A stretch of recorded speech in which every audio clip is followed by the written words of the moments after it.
thank you very much. It's an honor to have the President of Ukraine with us. We've had a lot of good discussions, a lot of good talks, and I think progress is being made, very substantial progress in many ways. We had a good meeting, as you know, just a short while ago with the President of Russia, and I think there's a possibility that something could come out of it, and today's meeting is very important. We have, I guess, the seven very powerful leaders from Europe, and we're going to be meeting with them right after this meeting, and thank you very much for being here. Thank you so much, Mr. President. If I can, first of all, thank you for invitation, and thank you very much for your efforts, personal efforts to stop killings and stop this war. Thank you, and using this opportunity, many thanks to your wife, First Lady of the United States. She sent a letter to Putin about our children, abducted children, and my wife, First Lady of Ukraine. She gave the letter. It's not to you, to your wife. Oh, I want it. Yeah. So we are saying this sensitive topic, yes, please. And thanks to our partners, and that you supported this format, that after our meeting we can have leaders who are around us, UK and France, Germany, Italy, Finland, EU, NATO, I mean all partners around Ukraine supporting us. Thanks to them, and thank you very much for the invitation. Thank you very much for being here. President Trump. Yes, Peter, go ahead. Thank you, President Trump. So, President Zelensky, you say in a post on X today, Russia must end this war, which it itself started. President Trump, you say President Zelensky of Ukraine can end the war with Russia almost immediately if he wants to. Which is it? Yeah, I think that's true. I think they'll. We're going to have a meeting. I think if everything works out well today, we'll have a trilat. And I think there will be a reasonable chance of ending the war when we do that. And, is this the end of the road for American support for Ukraine? Is today's meeting deal or no deal? I can never say that. It's never the end of the road. People are being killed, and we want to stop that. So I would not say it's the end of the road. No, I think we have a good chance of doing it. It's been almost 4 years now that a lot of people were killed last week. A lot of people last week. I mean, millions of people killed, but a lot of people last week for whatever reason. A big number, a lot of soldiers, on both sides. And I know the president, I know myself, and I believe Vladimir Putin wants to see it ended. And as you met with Putin on Friday, today you've got President Zelensky here. As you listen to Russia and Ukraine, which side has the better cards? Well, I don't want to say that. I'm just here to be. Look, this isn't my war. This is Joe Biden's war. He's the one that had a lot to do with this happening, and we want to get it ended. And we want it to end good for everybody. We want it to end good. The people of Ukraine have suffered incredibly. President Zelensky, are you prepared to keep sending Ukrainian troops to their deaths for another couple years, or are you going to agree to redraw the maps? Thank you for your question. So, first of all, we live under each day attacks. You know that today have been a lot of attacks and a lot of wounded people, and the child was dead, small one year and a half. So we need to stop this war, to stop Russia, and we need support, American and European partners, and we will do our best for this. So, and I think we show that we are strong people, and we supported the idea of the United States, of personally of President Trump, to stop this war, to make a diplomatic way of finishing this war, and we are ready for trilateral, as President said. This is a good signal about trilateral. I think this is very good. Thank you. Mr. President, if the peace deal will be achieved, are you going to be willing to send American peacekeepers to Ukraine? Well, we're going to work with Ukraine. We're going to work with everybody, and we're going to make sure that if there's peace, the peace is going to stay long term. This is very long term. We're not talking about a 2-year peace and then we end up in this mess again. We're going to make sure that everything's good. We'll work with Russia. We're going to work with Ukraine, and we're going to make sure it works. And I think if we can get to peace, it's going to work. I have no doubt about it. And your team has Please, talked go about ahead. your team has talked about security guarantees. Could that involve U.S. troops? Would you rule that out in the future? We'll let you know that maybe later today. We're meeting with 7 great leaders of great countries also, and we'll be talking about that. They'll all be involved, but there'll be a lot of help when it comes to security. There's going to be a lot of help. It's going to be good. They are first line of defense because they're there. They're Europe, but we're going to help them out also. We'll be involved. Yes. Vladimir Putin mentioned that the war will not end without addressing the root causes of this war. Have you had an understanding what are the root causes of this war? Well, look, the war is going to end. When it ends, I can't tell you, but the war is going to end, and this gentleman wants it to end, and Vladimir Putin wants it to end. I think the whole world is tired of it, and we're going to get it ended. It was, I've done 6 wars. I've ended 6 wars, and I thought this maybe would be the easiest one, and it's not the easiest one. It's a tough one. A lot of reasons for it, and they'll be talking about it for a long time, but they'll be talking about the others. Look, India, Pakistan, we're talking about the big places. When you look at, you just take a look at some of these wars. You go to Africa and take a look at that. Rwanda and the Congo, Republic of the Congo. That's been going on for 31 years.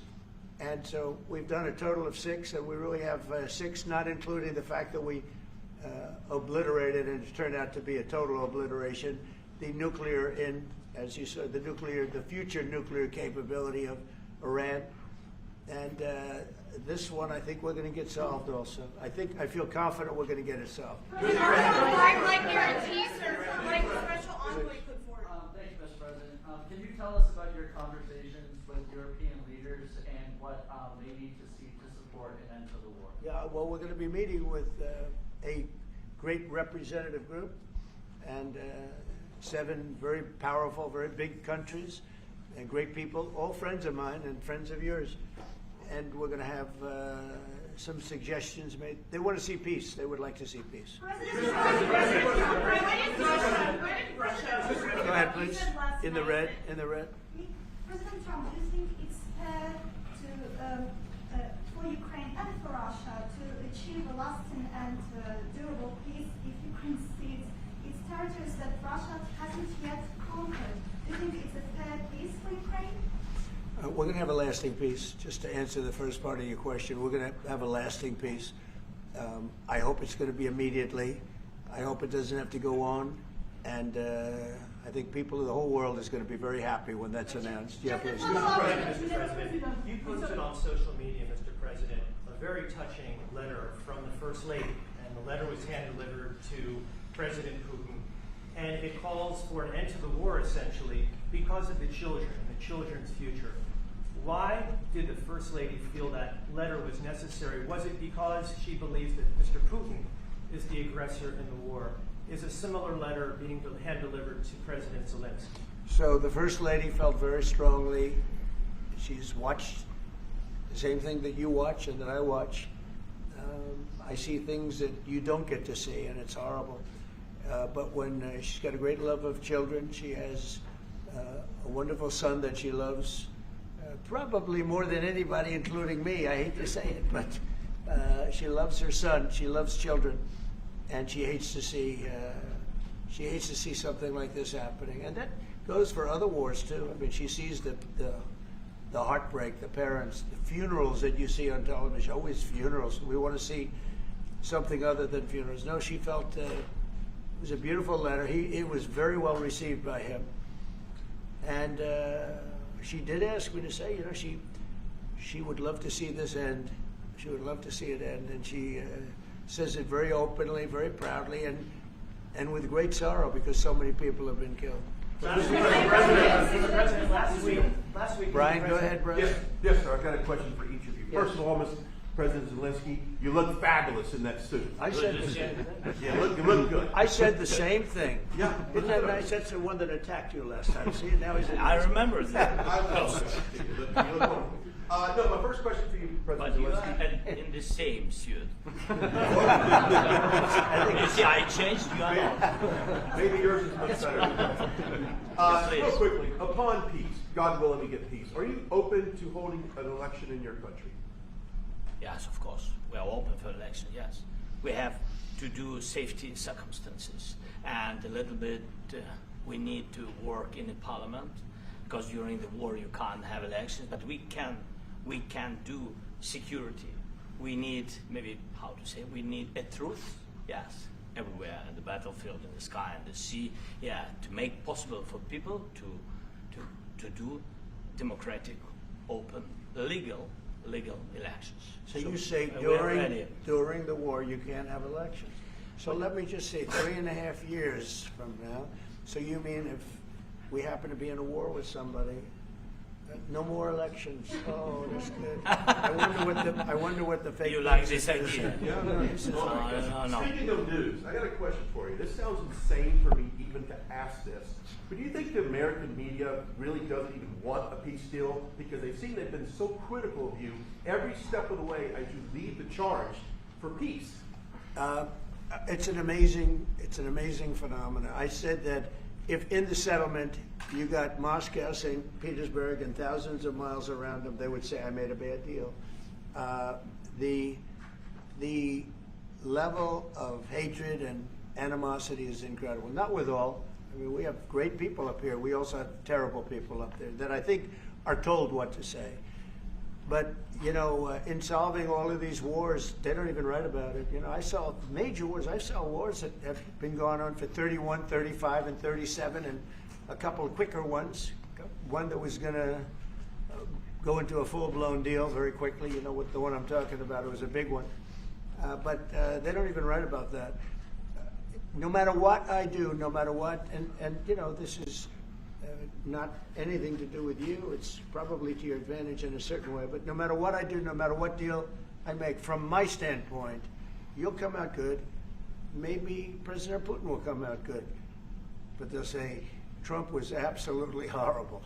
It's just that, and I've lived with that for a long time. I've lived with it since just before the first election. I used to get great publicity.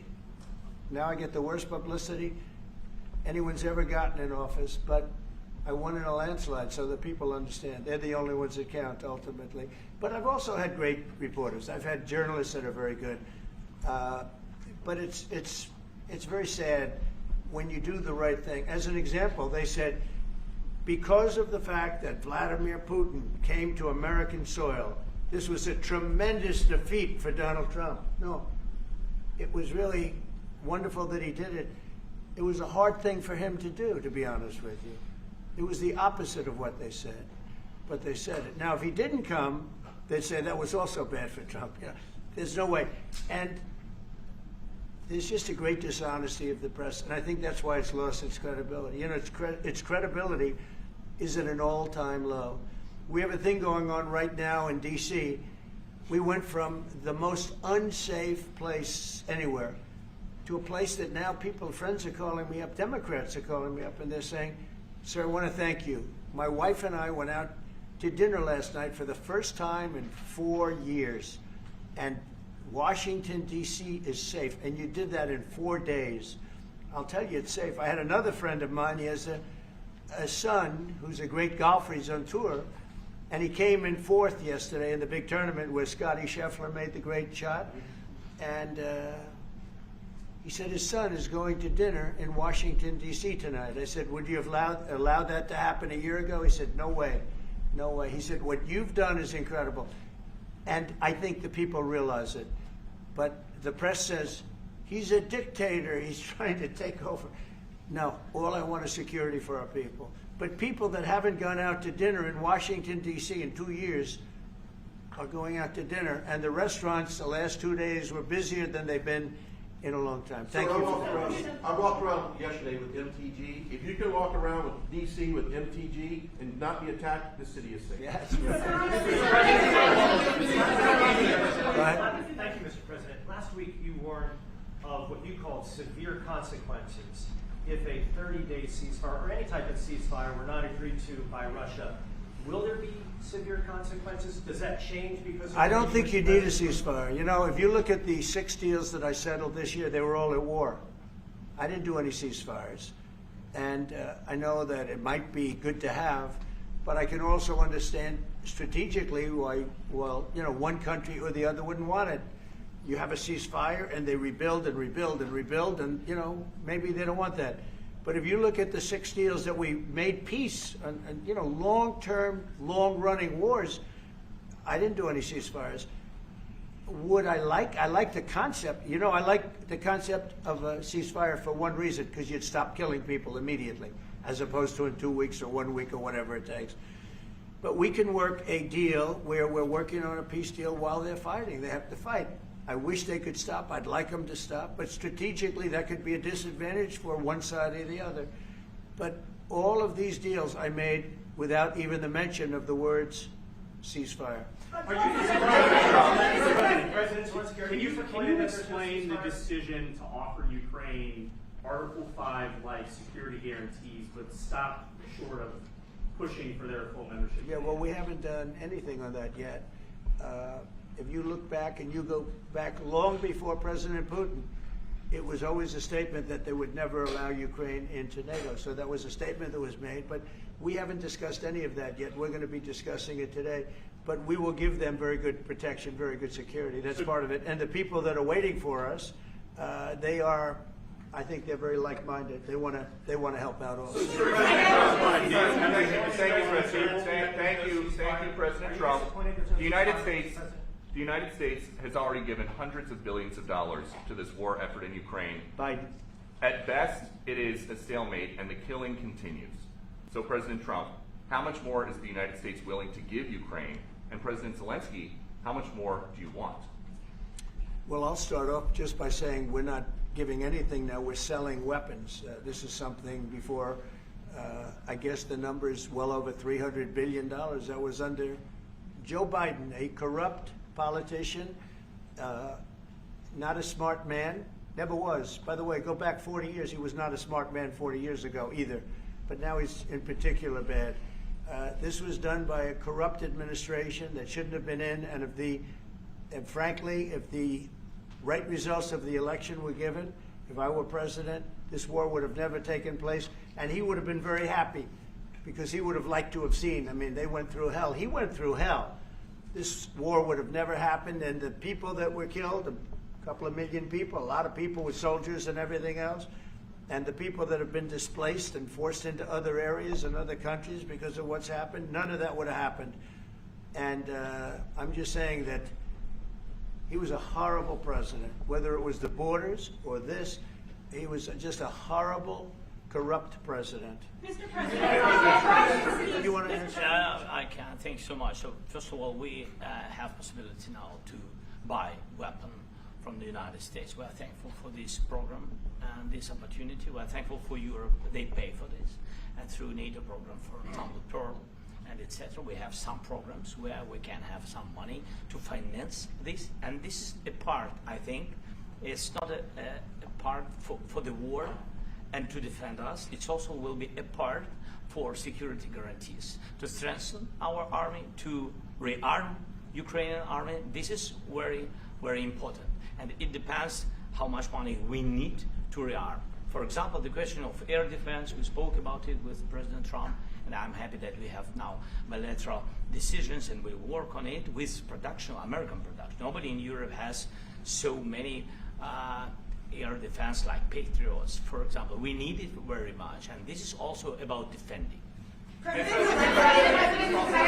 I think, I think the good news, we make the best military equipment in the world by far. You mentioned the Patriots. How good are they? Systems. We have systems, they're literally 100% foolproof. And it's really like shooting two bullets, two bullets hitting each other in the air in a space like this. The chance is 100%. It's 99 to 100%. So we sell the equipment to NATO. And NATO does what, I don't know what the arrangement is that you have with, but I know that they want you to have the equipment. And we're getting the best equipment in the world, but they pay us for the equipment. Under Biden, it was just crazy what was going on. I believe the number is over 300. I think it could be $350 billion worth of equipment and money and everything else. And we've made more progress in settling this war in the last 2 months than they made in 4 years. This should have been settled a long time ago, but it should have never happened. Yeah, please. You pushed out on social media. Brian, go first. You pushed out on social media about doing away with mail-in ballots and potentially electronic voting machines. Can you explain on that? How? Well, that's a very off topic, just really quickly. Mail-in ballots are corrupt. Mail-in ballots, you can never have a real democracy with mail-in ballots. And we, as a Republican Party, are going to do everything possible that we get rid of mail-in ballots. We're going to start with an executive order that's being written right now by the best lawyers in the country to end mail-in ballots because they're corrupt. And you know that we're the only country in the world, I believe, I may be wrong, but just about the only country in the world that uses them because of what's happened. Massive fraud all over the place. The other thing we want change are the machines. For all of the money they spend, it's approximately 10 times more expensive than paper ballots. And paper ballots are very sophisticated with the watermark paper and everything else. We would get secure elections. We'd get much faster results. The machines, I mean, they say we're going to have the results in 2 weeks. With paper ballots, you have the results that night.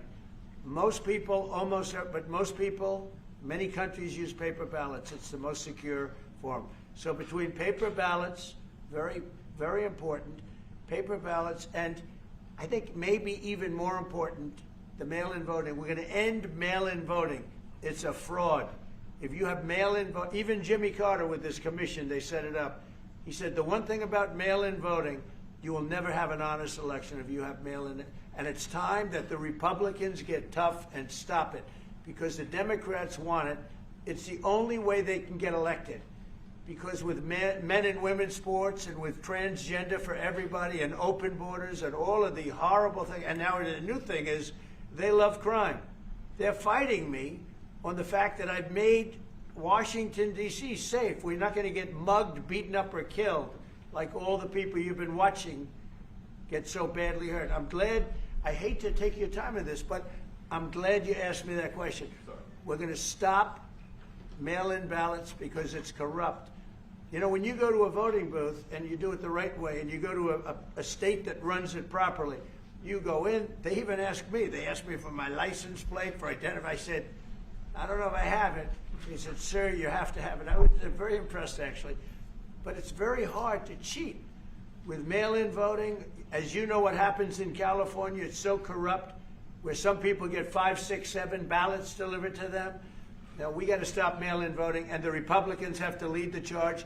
The Democrats want it because they have horrible policy. If you have mail-in voting, you're not going to have many Democrats get elected. That's bigger than anything having to do with redistricting, believe me. And the Republicans have to get smart. We're not going to have a country. I said for a long time at rallies, you need borders and you need free and fair elections. Those two things, otherwise you don't have. We have strong borders now.